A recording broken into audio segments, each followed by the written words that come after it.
নদী ভাঙন রক্ষার দাবিতে ঢাকা পাটুরিয়া মহাসড়ক অবরোধ করে শিবালয় উপজেলার কয়েকটি গ্রামের শত শত মানুষ বিক্ষোভ করছেন। এই মুহূর্তে সেখানে আছেন সহকর্মী ইউসুফ আলী, সরাসরি যাচ্ছে সেখানে। এই যে আড়াই ঘন্টা অতিবাহিত হয়ে গিয়েছে মানিকগঞ্জের ঢাকা পাটুরিয়া মহাসড়কের আরসিএল মোড় এলাকায় কিন্তু মানুষ বিক্ষোভ এবং অবরোধ করে রেখেছে। এখন কিছুক্ষণ আগে যৌথ বাহিনী এখানে এসেছে, পুলিশও আশ্বস্ত করেছে কিন্তু আশ্বস্ত মানছে না এই কয়েকটি গ্রামে আসলে শত শত মানুষ।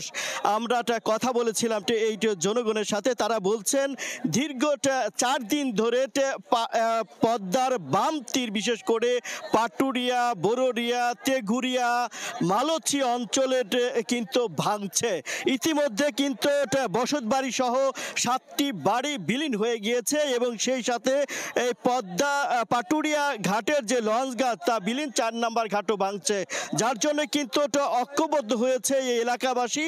এবং আজ সকাল 11:30টার পর থেকে এখানে কিন্তু এই জনগণ একত্র হতে থাকে, বিভিন্ন বিক্ষোভ করে। তারা প্রথমে বররিয়া থেকে একটি বিক্ষোভ মিছিল আনে এবং তারপরে কিন্তু এই আরসিএল মোড় এলাকায় ঢাকা একদম পাটুরিয়া মহাসড়কের আরসিএল মোড়ে তারা অবরোধ কর্মসূচি পালন করেন।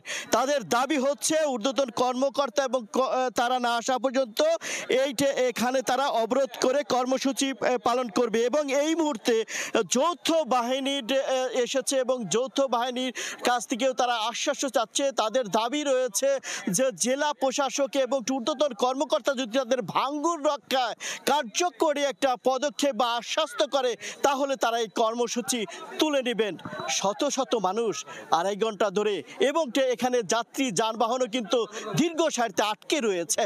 এই ছিল আমার কাছে এই আরসিএল মোড় থেকে সর্বশেষ তথ্য। সরাসরি যুক্ত ছিলাম মানিকগঞ্জের শিবালয়ে।